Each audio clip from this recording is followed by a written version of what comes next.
Hey, welcome to our presentation today. I'm Wayne Williams with Speaking of Horses, and we're working in conjunction today with TCC-TV, Trempealeau County, and that's where we're at. We're in the town of Trempealeau in Trempealeau County, and today we're going to talk about equine massage and the ins and outs and how important it is to the function of your horse, because just like people, if a horse cannot function properly due to stiff muscles, tight muscles, then you're not going to have a productive day, and you're not going to give your best when you're riding your horse at whatever, whether it's barrel racing or reining or hunter jump or whatever. Now, my guest today is a lady right here in Trempealeau, Valerie Perzina, and Valerie is a certified equine massage therapist. So first of all, Valerie, welcome. We're glad to have a chance to visit with you. Thank you. Welcome to my farm. We're happy to be here. And if you don't like the horses, there's a golf course right across the street. But no, it's a pleasure to be here. Now, tell us a little bit about what led you in your horse or equine career to get into massage. What drove you to get to this? Yeah, I've always wanted to work with horses. I've always had horses. I went to the University of Wisconsin River Falls for animal science equine, and I had worked at some training facilities and things like that. And then we went out on our own, and we started this farm in 2010, and then we built the barn a couple years later, and we've slowly been building. And was thinking about what I could do on my own in terms of working in the equine industry, and I really enjoy taking care of horses and caring for them and making sure that they have proper care and their well-being and things like that. And equine massage therapy just came to my mind, so I decided to take a course on it, and I really fell in love with it. So what benefits do you see that it has just with your own horses? The biggest thing really is it can prevent an injury if you are on a regular program of the massage. So that would be like once a month or so, depending on your budget, a full body massage, and that would be to prevent injury mainly. And then beyond that, there's also a pre-event massage, which would get your horse prepared for the show ring. And then there's a post-event massage, which cools your horse down after the performance. Now, the pre-event would obviously not be near as entailed as the after, because there's a little time frame there that between the massage and actually being ready to go out, right? So right. You wouldn't want to get as in-depth in the massage, because then that period between doing the massage and being ready to perform would be a little longer, correct? Right. Definitely the longest massage is the preventative maintenance full body massage. The pre-event massage, 20-30 minutes, and what you really want to do there is increase the circulation. So you want to get the horse warmed up, ready to go into the show ring, so you're really focusing on increasing that circulation.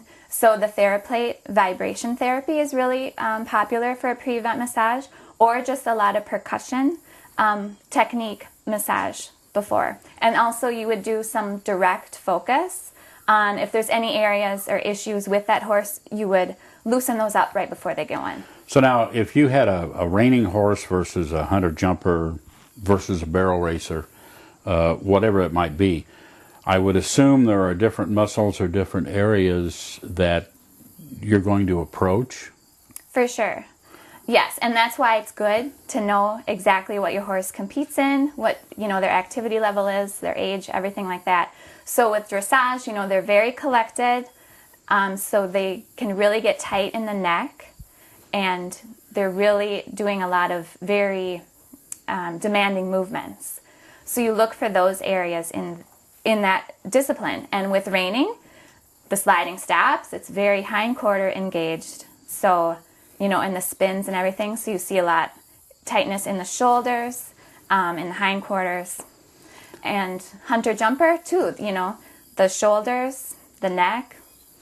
So when you get into this, I guess the point I'm driving at too is that, if you look at the muscular structure around the skeletal structure of a horse, it's very involved, and you're really looking at hitting the right muscles.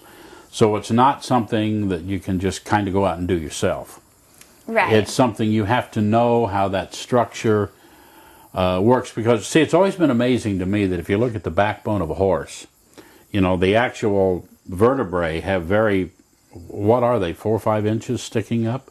They're pretty, yeah. Yeah, on all the way down. So when you put a saddle on and ride a horse, there's probably 5 or 6 inches of just the vertebrae sticking up before you actually get to the spine itself. Sure. So you're not riding right on the spine, you're riding on the vertebrae and all the muscle that stretch across the back of the horse. So it's a unique structure, and it just amazes me that there's enough muscle tone across there, or muscle stretched across there, to allow you to ride that horse, and in my case, when you get on there and you're plus the 200-pound side, that's a lot of weight and a lot of, tension you're putting on the back of that horse. Yes, and for sure it's very intricate. There's over 700 skeletal muscles in the equine.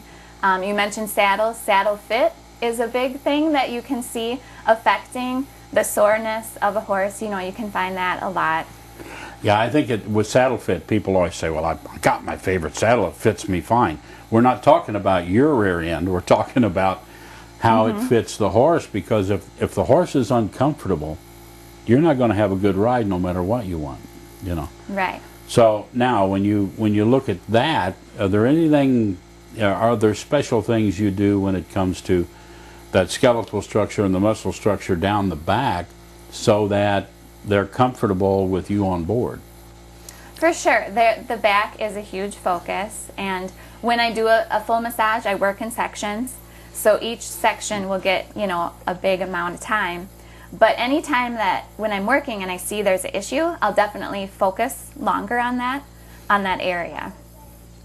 So now, when somebody comes to you and it's pre-show time, let's say they're going to go in and do a freestyle reining pattern, and they say, okay, I want to get my horse warmed up for reining, let's say. What do you, just in general, we don't want you to give away trade secrets here, okay? But in general, what do you look for to warm that horse up? What's your first? It's your first assessment of that horse, and you're going to warm them up a little bit, and like you say, basically get the blood flow going. Right. Yeah. So what would be the first things you looked for in that horse? So the first thing is I just do a really quick eval all the way around. So I kind of feel over lightly and walk all the way around the horse and feel throughout and see if I find anything. And then from there, I want to make sure to get the blood going. So I'll increase the circulation through percussion technique. So I'll do that over the whole body. And then from there, I'll focus on any areas I found that might be tight and do direct pressure and work on the trigger points. Okay. So in other words, when you just basically do an overall feel to see if as in human beings, do I find knotted muscles? Do I find hot areas, which means that there's been a muscle pull or some strain has been going on, so that one area has increased blood flow just due to the problem. So you basically look for that first. Yeah. And then if you find those areas, obviously that's an area that you need to address before the others, right? Yeah. Okay. So when you do that, that also, though, could tell a person that maybe your horse is not up to performing today. Yes. And I have had that where we've had to scratch a horse, just because they were not up to par. There's some different things that you can do as well with a horse to try and get him ready, like a TENS unit, which is the electric, the nerve stimulator. So that is the little pads that you can put on the horse, and it stimulates the nerves. And it offers a very temporary pain relief, but sometimes people will do that because it's all natural, it's not a drug you're giving the horse or anything, it's just a therapy.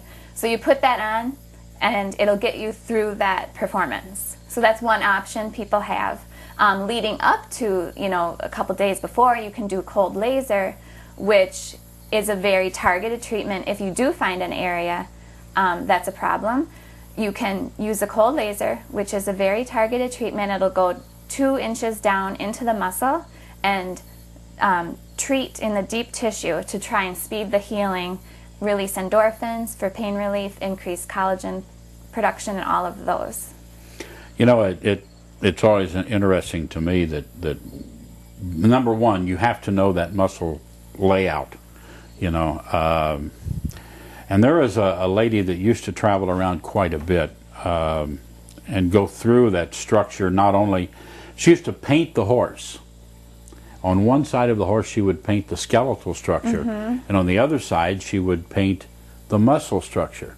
Then she had a rider in a black suit that showed the person's skeleton. Susan was her first name. Well, it's escaped me now, Yeah. but I've slept since then. But it's a very unique description of, and you can watch as that horse trots around. It gives you a feel on one side for how the skeletal structure would work, because she would very accurately paint that on. And then on the other side, how the muscle structure would work, and then how the skeletal structure of the rider Sure. fits into that. So it all becomes a package, because your horse can be tuned up and look really good, the muscles can be warmed up, everything's ready. But if then it has to, you have to add in the posture and the movement and balance of the rider to make sure that you don't mess up the horse after you got the horse ready. Right. Yeah, it's all has to work together, Yeah, for sure. it does. So now, if people come to you with their horse and say, I want you to, you know, give my horse a massage, tell me where the problem areas might be, get me in tune. You know, we've already kind of taken a tour of your barn. You guys haven't seen it yet, but we've already done that. Tell us about some of the special things in your repertoire here that would help you do various things for the horses. You've got some very, you know, high-tech stuff out here. Yeah, I have a TheraPlate, and that is a platform that the horses stand on, and what that is vibration therapy. And vibration therapy will really get the circulation going. It increases the blood flow of the horse. It's also used for certain things like that could be wrong, like navicular disorder. Vibration therapy is good for that because it gets that blood flowing, you know, through the leg, in the hoof, and all the areas like that. Arthritis, you know, joint issues, all of that. So that's the vibration therapy. Another piece of equipment I have is a solarium, which that is infrared heat therapy. So that is, unlike the cold laser, this is an infrared light which also emits heat energy. So that's awesome for pain relief because the heat will release, you know, the pain, and then the light will penetrate down beneath the skin into the muscles and increase the blood flow. Now, you mentioned navicular. I know many of the people watching are horse people, and you're aware of navicular. If you haven't had a horse that has had it, at least you're aware of it. But for those that aren't, tell us a little bit about navicular, what that is. Yeah, I actually have a mare with navicular. So what she tends to do is she really wants to stay off of that toe because they feel a lot of pressure in that foot. And on the heel, you know, they'll point the toe and try to keep the weight off. So what treatment I have used for her in particular is cold laser therapy in conjunction with ceramic bell boots, which I can leave on overnight. And the ceramic is woven into the bell boot so that it works with the horse's own heat and puts the heat back into the problem areas, in this case on the hoof. So it can increase the circulation so the blood can, you know, circulate in that area, because that's what's happening. It's all staying. Right. There is what they call a coffin bone, and that's what I was getting at. Yes. That is down kind of in the middle of the hoof, you know, up under the soft part of what we would call the frog, up in there, and that coffin bone has to float. All right, so that there's a lot. The hoof is a very integral. I mean, you talk about a wonderful design by God. It's just, you know, very integral. But if that bone's not floating, if that bone is not getting blood flow, Right. and it's getting stiffer, then it's painful to walk for the Exactly. horse. And that's why you want to increase that circulation and that blood flow Right. in that hoof. Right. So navicular can be, horses with navicular will start in just walking like stiff-legged, and they can't take the weight, and eventually if you don't do something with it, or if it is out of control, eventually it's a reason to put the horse down. Eventually they can't walk from that. But you can help that out in early stages and keep them going a lot longer, right? Yeah, and that's something too, because how often do you have the vet come out? And, of course, I work with vets. I don't replace a vet, but I work with them, and I can certainly compliment what they do. Because how often do you get undiagnosed lameness? And then the prescription is stall rest, you know? I mean, that's so common, but there are things that you can do therapeutically that can help that horse heal. And if it's navicular, stall rest is not going to do anything. It's just not going to do anything at all. Yeah. You can be the most rested person in the world who can't walk. I feel like that myself sometimes. My knees get stiff just from long drives. And, I get out of the car and it takes me a minute to get everything moving, and it's just, so the rest is not really, I was resting in the car, really. Sure. I wasn't doing anything, but it wasn't helping the situation. Yeah. It's not until I get moving and get blood flow, going good, that I'm functioning better. So there is a lot to that. And massage in general just helps the blood flow, right? Oh, definitely. And to go along with the stall rest concept, so another thing I can do is kinesiotaping, which you're probably familiar with watching the Olympics. The athletes have this tape on them. So that's a very supportive tape, but it allows movement. So you put the tape on, and it decompresses the skin and then lifts as well, and it allows circulation to start underneath the skin. And any time that happens, you'll increase the mechanoreceptors, nerve endings, and decrease the nociceptors, which are the pain. So you're increasing the ones that relieve pain and decreasing those that cause pain. Okay. And the good thing about that is I can do a massage, I can do cold laser, and then I can do kinesiotaping, and that can stay on and continue to offer support to that horse. And there's different tapings. There's some that are for just support, and there's some that are for pain relief. So, and that can be, focused right where that horse is having that problem too. And the kinesio comes out of kinesiology, right? Yes, indeed. Right. Yeah. I have a daughter that graduated with a degree in kinesiology, and nobody knows what she does. Yeah. But it's the kinetics of the body, whether it's human or horse or animal of any kind. Now, if somebody were to come to you and say, okay, just help me, what would be your recommendations on a starting out 101 program? What would you start them out at, as if they brought a horse to you? Yeah, and if it was the first time I was seeing their horse, hopefully it was, for a full body massage, because that's where I really get to know the horse the best, and I get to work them over, very thoroughly. So that's where I would start.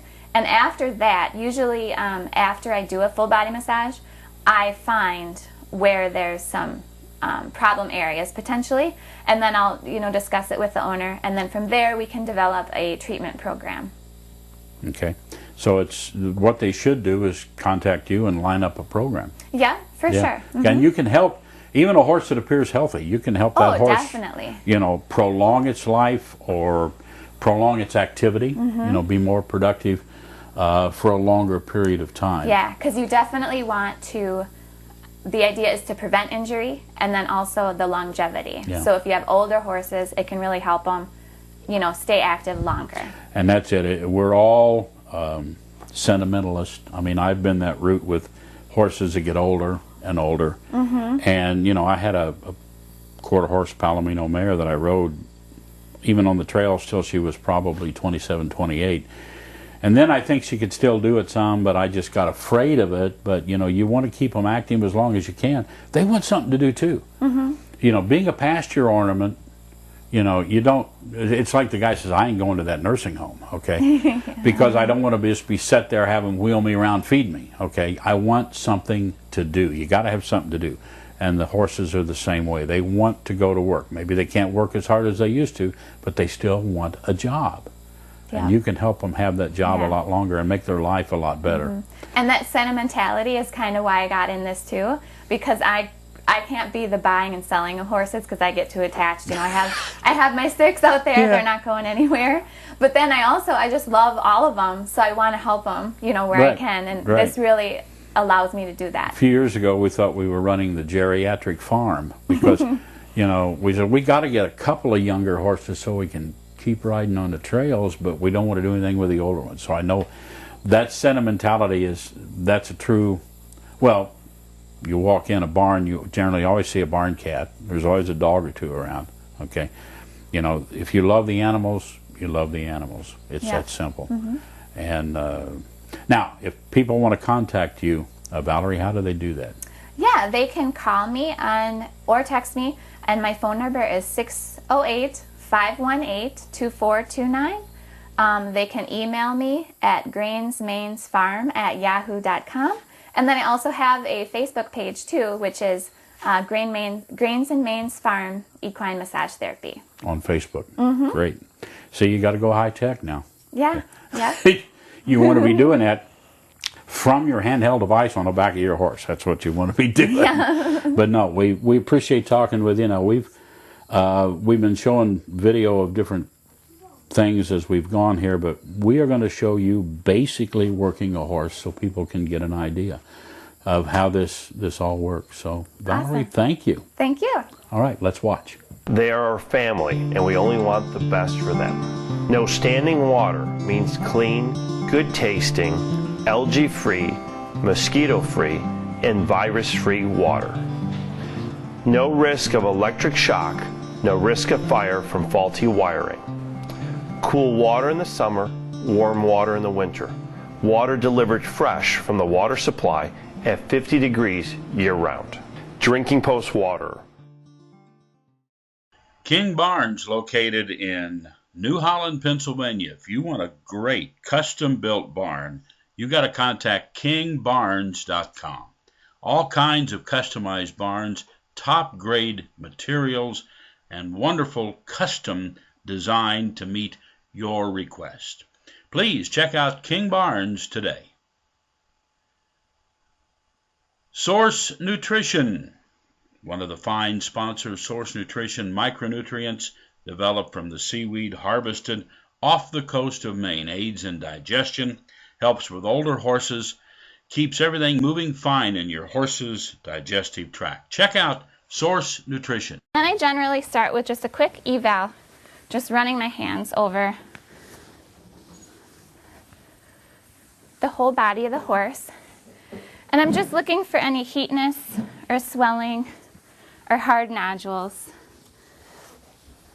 And there are times when you would not want to massage a horse as well. Like you wouldn't want to massage a horse that has cancer, because that increased blood flow can encourage the cancer to spread.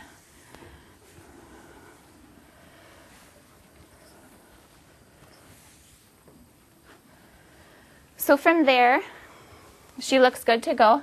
And then I generally break it down into sections. And what I'll be doing today is the full body therapeutic massage. And this is for your preventative maintenance. So this is what you would do to keep your horse in top form, in top condition, feeling good, keeping them supple and loose.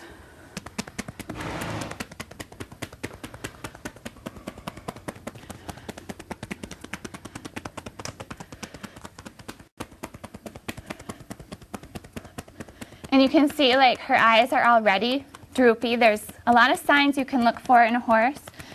And you want to focus on the horse too while you're giving a massage. So her eyes are droopy. Some other signs are relaxed ears, licking and chewing of the lips, cocking their foot. Sometimes they'll go to sleep. Yawns are really pretty common.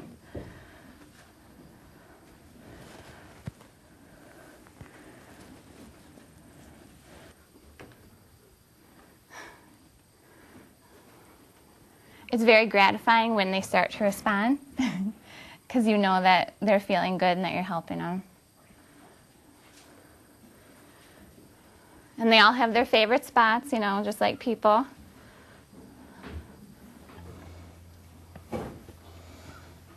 So I try to cover all of the major muscle areas, and then when I'm finished with a specific area, I'll go back and look for some trigger points. So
I always try to keep focus on the horse because they can really tell you exactly what's happening. They're pretty easy to read. Tell you if it's a good spot, if it's a bad spot. If there's pain, you might want to investigate further what's going on there.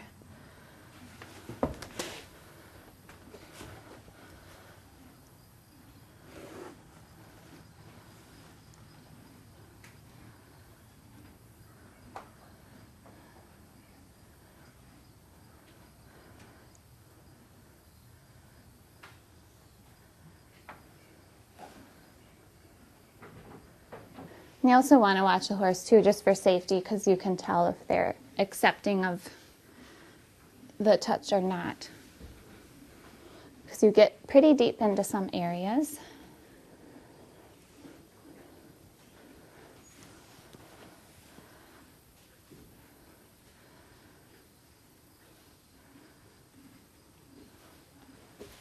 Things that I watch for are any twitching or spasming going on, either where I am working or adjacent to it. And then also any little hard spots, knots in the muscle.